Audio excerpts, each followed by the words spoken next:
Swimming like a shark in a shrimp tank. Big fish, small pond in the shrimp tank. Hey Shrimp Tank viewers, thank you so much for having me. My name is Harry. I am one of the founders and owners of Alma Coffee out of Canton, Georgia. We have our small little roastery over here in North Georgia, as you can see behind me. All these bags contain coffee. And not the coffee that you get off the grocery shelves, but actually what we call the green bean, or the coffee before being roasted. Many of you do not know, here is what coffee looks like prior to being roasted. It is a seed. And each one of those is eventually going to go into our roaster, which I'm going to talk about in a moment. But each of these, there are about 2 of these, and in a second I'll also show you some pictures, but 2 of these per coffee cherry, and everything at our farm is hand-picked. So what we do at our farm, we'll hand-pick those, we'll dry them out, put them in these big bags, and in a very summarized way, makes the journey from our farms in Central America, in Honduras, to here to our roastery. From this bag right here, we'll take the coffee over to our Loring roaster right here. Being 5th generation coffee farmers, something that's really huge for us is sustainability. Our company was founded on improving lives, sustainability, and extraordinary coffee, and this, goes along with that theme. Made out of the USA in Santa Rosa, California, this Loring roaster is one of the most fuel efficient roasters on the market. It uses about 80% less fuel than conventional roasters out there. The coffee will enter into the hopper right into here to be dropped down into the roasting chamber, where it will be subjected to heat up to about 400, 500 degrees to be roasted. Anywhere from about 10 to 15 minutes, depending on light, medium, dark, whatever the profile, the roast profile is, that's what we'll have here. This door will open right up. Down the coffee will drop where it will be cooled. Right out of the roaster, the coffee still tastes great, but we want to do something called degassing, where we'll let the coffee just sit for maybe a day or two to let a lot of those CO2 gases that as a byproduct of the roasting cycle. So that's what's over here, to then be packaged up by our team right here. And we roast every single day to make sure you get the freshest coffee. If you look at any of our bags and go onto our website at www.myalmacoffee.com, you'll see all our bags have a roast date on it, because we are roasting fresh, making sure that you get the best and freshest coffee out there. From our packaging table, it goes right out to you this very same day. We can do everything from grinding it fresh for you or setting it whole bean. You let us know and we'll take care of it.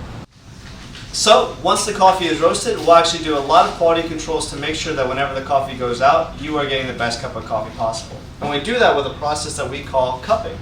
Cupping involves a sensory analysis of the beans, how it tastes, how it smells, and everything involved into the tasting of the coffee. And the way we do this is kind of a summarized version, but we'll mostly do it with about 4 cups per coffee.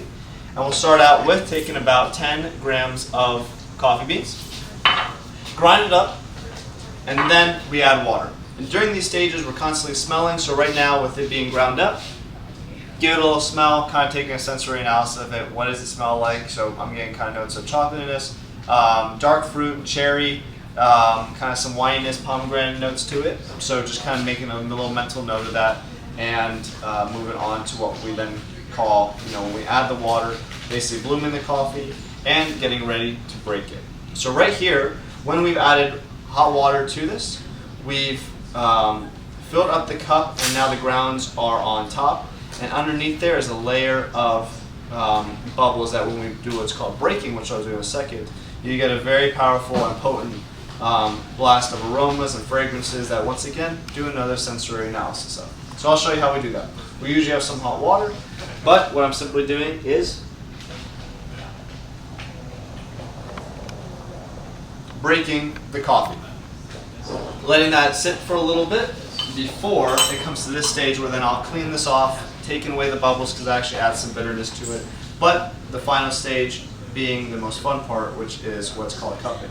Most folks will usually ask me, Harry, how many cups of coffee do you drink in a day?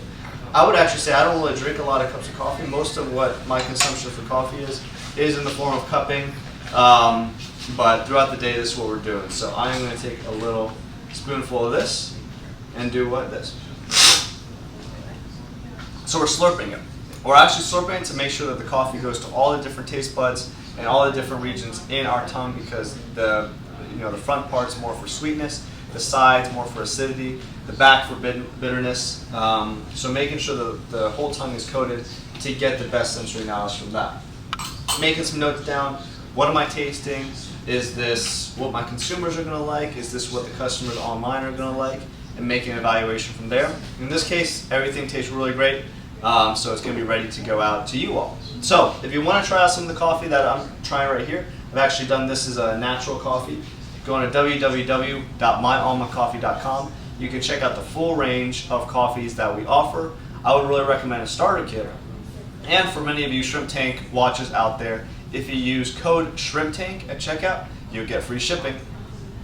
So Alma, being a 5th generation coffee farming family, this is really important to us, and this is where the journey of all the coffee that you will be receiving starts.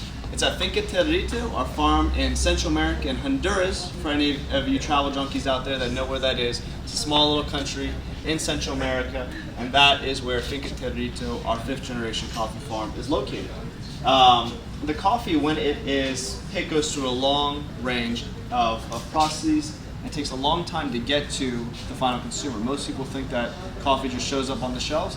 Very different. It starts off at what we see right here, a red cherry that is grown on bushes and trees that look like this, about 6 feet tall, and everything at our farm is hand-picked. The reason being that many times we cannot use machinery because of the topography of the land, but then also hand-picking will get better quality coffee. You're picking only the ripest coffees, and we're able to employ a lot more folks. At our farm, Finca Tea, we have about 250 people that come every single harvest time, which is about November through February. The coffee is picked, and then it goes through a long range of processing which involves removing the skin, removing what we call the nectar or mucilage, and then drying out the coffee. You can do a whole range of processes. If you want to learn more, go check out onto our website to learn more, www.myalmacoffee.com. But many times what most people have seen on the internet or seen from pictures is what you're seeing here, a large drying patio. Ours is about the size of about a football field, and we're constantly spreading and turning the coffee to make sure that it's drying properly. And without that, if you're not turning it regularly, you can develop defects, mold, etc. Not the case over here at our farms. So kind of going through the journey, some of our certifications at our farm. Eventually we want to turn this facility as well into many of these certifications. But we are service disabled, veteran owned, with my father-in-law who served at the U.S. Army at 11 Bravo in the infantry. Our farms are certified USDA organic. Again, like I said, eventually this facility will be as well. It's something that we're in the process and working on. We are certified Fair Trade TSA. Everything that we do is built on 3 pillars of improving lives, sustainability, and extraordinary coffee. So in terms of the sustainability segment, we are bird friendly certified through the Smithsonian Institute here in the U.S. That means that we are not chopping down any trees, so we have zero hunting policy as well as a zero deforestation policy.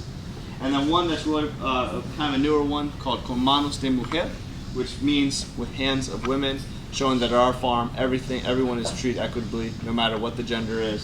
So from fair pay to just social structures, at our farm everything is equal and fair. So we have a lot of infrastructure to make sure the women of our farms are treated extremely well.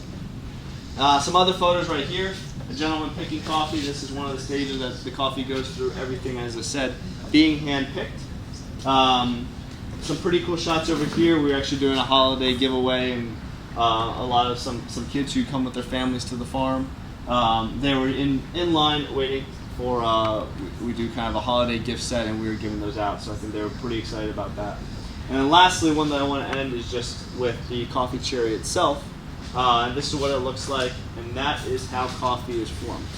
So for many of you consumers out there, remember the coffee is not something that shows up on your grocery shelf. It is a long and arduous journey to go from this stage all the way to the roasted coffee that you're going to consume. So go check out more on our website and social media at www.myalmacoffee.com, as well as our social media at myalmacoffee. I've been feeling like a shark in a shrimp tank. Big fish, small pond in the shrimp tank.